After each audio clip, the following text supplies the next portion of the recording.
రామునికి బాణమొకటి, భార్య సీతమ్మ ఒకటి, ఆ రాముడంటి కొడుకు ఇంటింటా ఉంటే ఒకడు.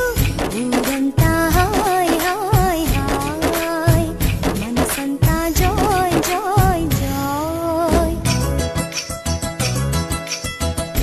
ఒక దేవుడే తనకు, ఒక ధర్మమే తనది, హనుమంతుడే మనకు ఆదర్శమే అయితే.